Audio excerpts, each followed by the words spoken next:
Welcome to this video. We are looking at why we subnet.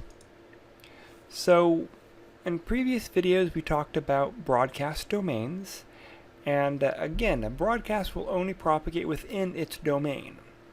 The larger the broadcast domain, the more resources it takes. So we do network segmentation to lower the amount of addresses in a broadcast domain. That's one of the primary reasons for subnetting.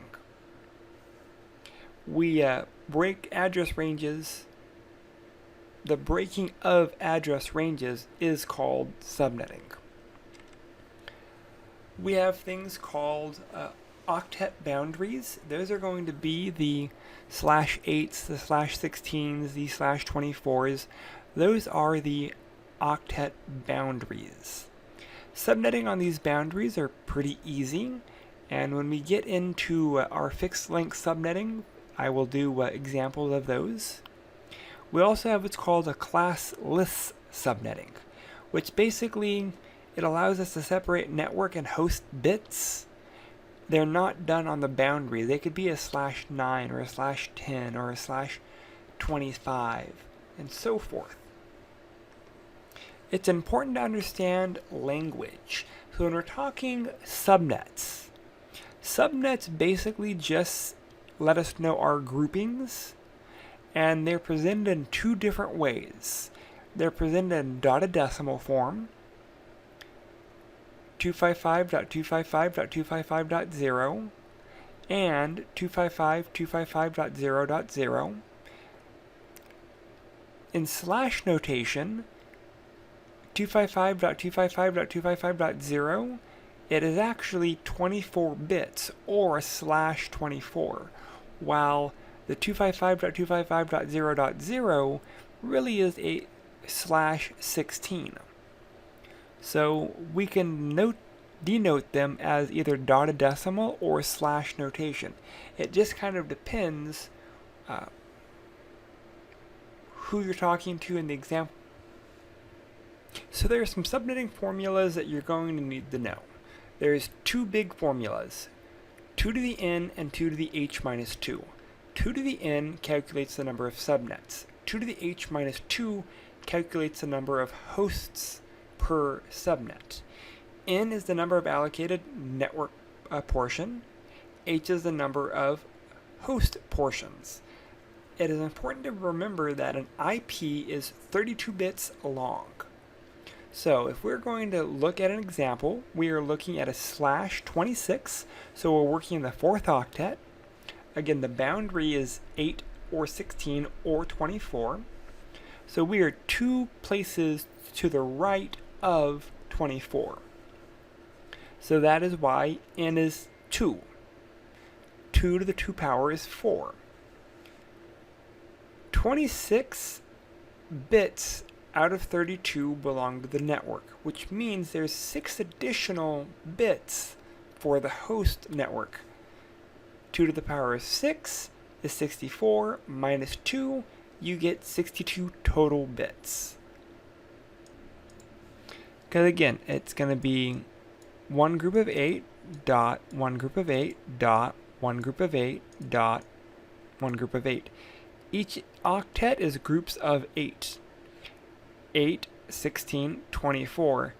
And so we are actually moving 2 more bits to the right. So the 25th and 26th bits, that's how we get the 2. And the remaining portions would be the 6 bits. So if we're looking at a /27, 1, 2, 3, the rest would be host bits. I can't really draw zeros with my mouse. So we have 3 bits, 2 to the power of 3 is 8, and there's 5 host bits remaining. 2 to the power of 5 is 32 minus 2 would give us our 32. But what happens if we're working in a different octet? So let's assume we're dealing with /18. So we have our first 8, our second, and the 3rd and 4th, we're going to take 2 of those, 6 up. I cannot draw circles with my mouse. And all 8 in the last octet are zeros. So we have 2 bits. So that's going to give us 2 to the power of 2, which will give us our 4 subnetworks. However, now we have host bits. 1, 2, 3, 4, 5, 6, 7, 8, 9, 10, 11, 12, 13, 14. 2 to the power of 14 is 16,384 minus 2. We would have 4 networks, each network allowing us 16,382 addresses.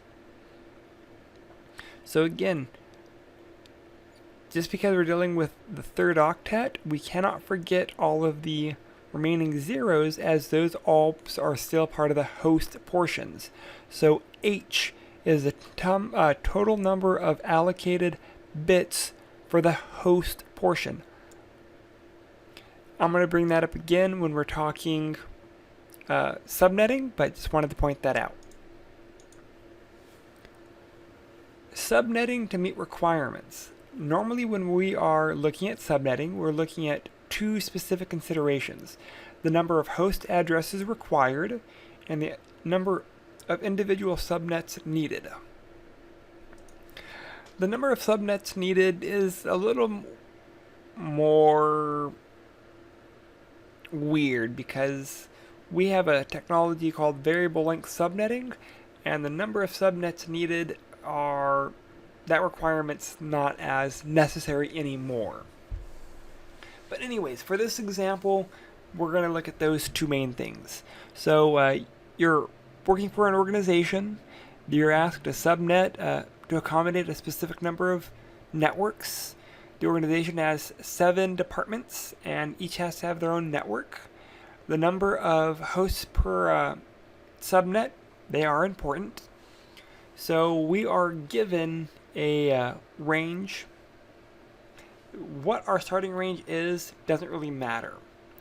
We need 7 subnets so that each department will have no more than 29 hosts. So we know that we can borrow 3 bits. 2 to the power of 3 will give us 8 networks. And that means each network will have 32 hosts per network. And that works. Again, don't get hung up right now. This is just an example. I have other slides coming that will break down subnetting so that we can get tons of experience with it before we move on. Lastly, we have a comparison. Traditional subnetting wastes addresses.